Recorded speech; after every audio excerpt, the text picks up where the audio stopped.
Accessing. When TV and radio collide. Love it. Wow. This is what you get. You're listening to JJ and Alex.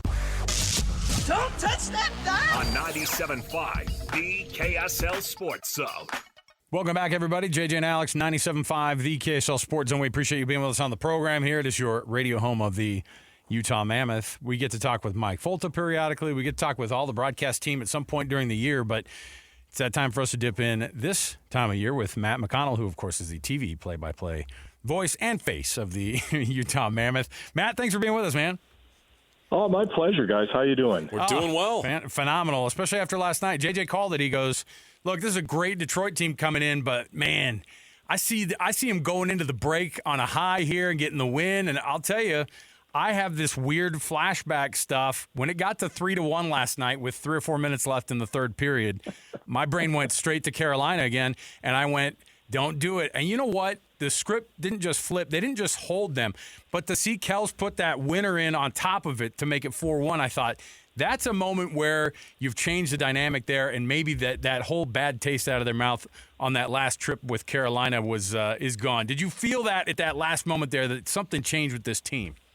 Well, you know what you just said. You just said that your brain went to Carolina. There's that great James Taylor song, right? In my mind, I'm going to Carolina. You were going to Carolina there for a little bit. But the bad version. But the bad version of it, yeah. The bad karaoke version of it, yeah.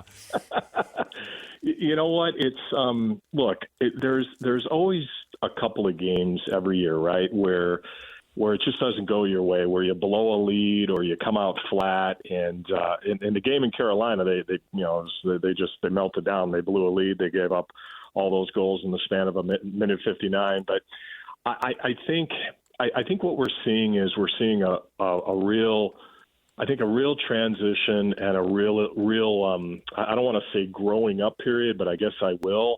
Of the leadership of this group. You've got a lot of really good players, I think, that are starting to get over the hump. And Dominic Moore and I talk about this all the time, and he's getting so sick of me saying this, but I think the holy grail in hockey, and it's probably the same in all the sports, right, is you got to be able to get over the top. And, you know, Andre Tourigny talks all the time about you're never going to get over the top until you go through it. And I think that's really true in hockey. We saw the Florida Panthers go through it and then get over the top, and now they've won back-to-back Stanley Cup championships. So, that did cross my mind. I'm not going to lie. Last night when I was sitting in the booth there at the Delta Center. But I just think this group is in a really good place right now, and I think they're doing everything they can to prove to everybody that they're a playoff team, and I think if they get in, they're going to be a tough out. They're going to draw a tough opening opponent. If they get in, it's going to be a Colorado or a Minnesota or even a Vegas if they cross over into the Pacific Division. So, but I just think they're really starting to turn the corner, and guys like Keller and Nick Schmaltz and that are having a huge impact in a positive way. Yeah, last night was a great way to go into the break. Everything feels really good right now, and it did take some of that bitterness out of that Carolina defeat and the way that trip ended. But when you look at the big picture and you look at what they accomplished in January, without Logan Cooley, by the way, most teams that would lose their leading scorer would tumble a little bit. As you're watching this team, how are they able to overcome the loss of their leading scorer? What was it about this team in the month of January coming together? Were they able to overcome that? Yeah, that's a really good question and a really good observation. And yeah, you got to go back to that game right in December in Vancouver when Cooley went into the post. I think the big change off of that injury was they moved Nick Schmaltz from the wing to center. Right now I've been with Nick for a long time, back to the Arizona days, and Nick has played the majority of his time on the wing, but he has center experience, and they really didn't have a choice, right? When Logan Cooley went down, and for that matter, Alexander Kerfoot's missed a lot of time, albeit maybe in a bottom six role, although you could play Alex pretty much up and down the lineup. But I think that was the turning point. The silver lining of the injury to Cooley was Nick Schmaltz being able to play the pivot 100% of the time, and he's been terrific with Clayton Keller on the wing and Lawson Krause on the other side. So I think when Logan comes back, they're, I don't see them moving Schmaltz out of there, right? So you're down the middle is probably going to be, it's going to be Nick Schmaltz, it's going to be Logan Cooley, it's going to be Barrett Hayton, and then you're going to have a choice. To me, they would move Jack McBain to the wing and keep Kevin Stenlin in the fourth center position. So they're only going to get stronger. And the trade deadline's right around the corner. I think it's March 6th or, early on in March. So, getting Cooley back and getting Kerfoot back, hopefully after the break, that's almost like a trade in and of itself where you don't have to give anything away, right? So I just think the big turning point when that injury happened was them moving Schmaltz to center, because he has played his best hockey of his career. And like I said, I was around him in his Arizona days, and he's always been a good player, but now I think he's elite. We've talked a lot about Schmaltz in the last few weeks, and he already eclipsed his season best that he's ever had in his career for goals. He's also doing it on the assist side of things. It helps to score those goals also when you have so many guys feeding that puck, and it just seems like that's a guy. I was actually going back and forth with one of my friends last night about the potential in the offseason, what goes on here, and he made the point, like, look, locking up Schmaltz is going to be as big of a deal as going out and grabbing somebody who's some big name, because he means so much to this organization, and he already has that chemistry there, and that's a big difference maker. It's a massive difference maker, and he's got such a great relationship with Clayton Keller. They've been duo. They've been a duo ever since they came into the league, and Clayton played his 1 year at Boston University, turned pro. Nick Schmaltz was acquired by Arizona from Chicago, so they've been a dynamic duo from the very beginning.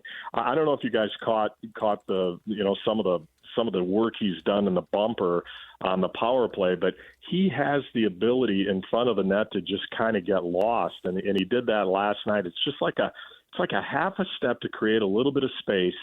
So once they get him the puck, he can one-time it, and we saw it again last night. He's just a tremendous player. The other thing, too, is he has really elevated his game defensively. We saw the strip when Philadelphia was all but sealing up that game, when they had the open net on the extra attacker, and Garnet Hathaway waited, and Schmaltz came out of nowhere to strip the puck, and they went down and Keller tied it. His commitment to the defensive side of the puck has been absolutely amazing. Not just recently, but the whole season, right? So he's doing it at the defensive end. He can skate like the wind, and he is as good as he's ever been on the offensive side of the puck. It's crazy. I'm looking at the standings, Matt, and the Mammoth are in a great spot. The number one wild card spot with 64 points, but you look at there's only 6 points that separate them and San Jose, and Seattle's in that mix as well. Like, this race is going to be a dogfight. What's it going to take to come out of this race? Because there's a lot of great teams right there, all packed together. What's going to be the separator? Well, I think number one, health, right? You got to stay healthy. You can't afford to have any injuries, and you could say that about any team.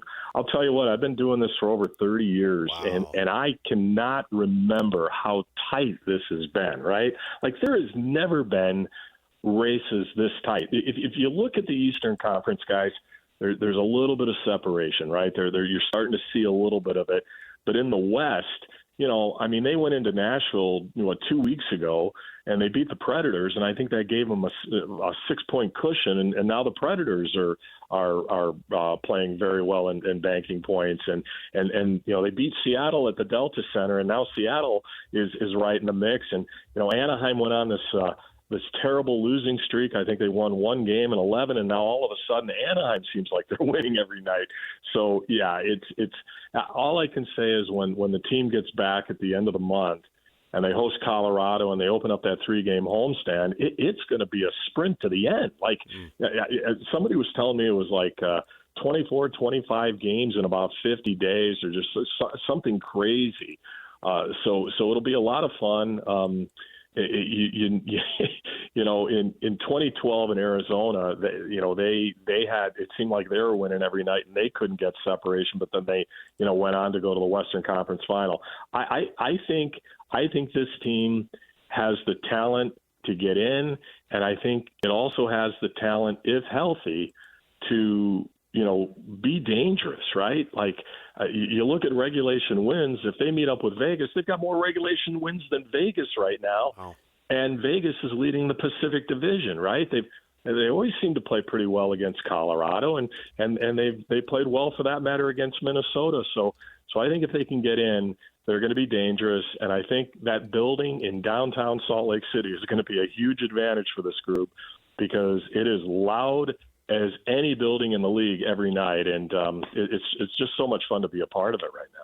Matt McConnell, TV, of course, for the Utah Mammoth, and you and Dom do such a good job. I love watching you guys on these broadcasts and being able to kind of show my boys have gotten so into hockey, just like so many young people have, right? As soon as the Dallas Stars moved to Dallas when I was a teenager, and I remember thinking, yeah, right, man, football's king, but that entire Metroplex fell in love with the Stars immediately, and I think you're seeing a lot of that with this Mammoth team. And we were doing the comparison a few weeks ago, and really it was the turning point when it was 41 games. When they were 41 games in, they had 43 points, and they had the same thing last year through 43 games, or through 41 games. And we were like, okay, when is this going to change? And January changed everything because they're so much further ahead here. Are they that much further ahead as a team going into this last third of the season here after the Olympic break? Well, you know what? I think they are, and I'll tell you why. A couple of things. This year we traveled so much in the first half, guys. There was a statistic a while back where I think in the first 2.5 months of the season, we were on the road, I want to say, for 44 nights. Like that, that's insane, right? And so I think the goal of the team was to just get through it, right? Get through it, be around the 500 mark, win a decent amount on the road, and be relevant once the calendar flipped to 2026. And they certainly did that. And then I think when you look at that homestand, the 7-game homestand, and they go 6-0-1, I think that's when they really started to believe, right? So my key for them moving forward, if they play with pace and they utilize their speed to their advantage, they're as good as any team, I think, in the entire circuit. They can play with anybody. I think where they get into problems sometimes is maybe the speed and maybe the pace isn't quite as good as it could be, and that's when I think they run into some situations. Although even sometimes when they're doing that, they figure out a way to win, and that, to me, that's the sign of a good team, right? Teams maybe on certain nights, and everybody goes through it. There's going to be a night here, a night there where you don't have your A game, but you still figure out a way to get points, and that's why it's different. I think I think that's one of the reasons why it's different than, say, last year when everybody was kind of getting used to each other, kind of getting used to the new surroundings, the new city, the families, relocating, things like that. I think it's been go time for quite a while here this season. The trade deadline's going to come up at March 6th. Seems like forever now, but after the break, it's going to come quickly. There could be a lot of movement, and I'm sure that Bill Armstrong's going to be armed and dangerous when it comes to the trade deadline. The Mammoth are going to have a chance to be buyers at that deadline. If they are, and if they do, what do you think they're going to be looking for? As you and Dom are watching these games, I'm sure you're breaking it down even when you're traveling. What are the elements that this team maybe is missing, or something you could add to this group to take things to another level?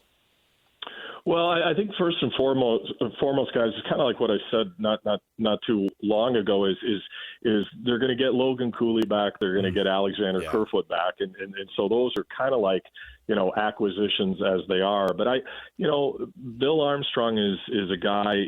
First of all, I think he'll listen on anything, right? Yeah. He's said repeatedly that his job is to do anything he can to improve the team. And just being around Bill for several years now, I know he prefers to do things via the trade. He'll free agency on July 1st. He'll make improvements to the roster, but I don't think he likes to pay the inflationary prices. So he typically does his damage via the trade and via trades.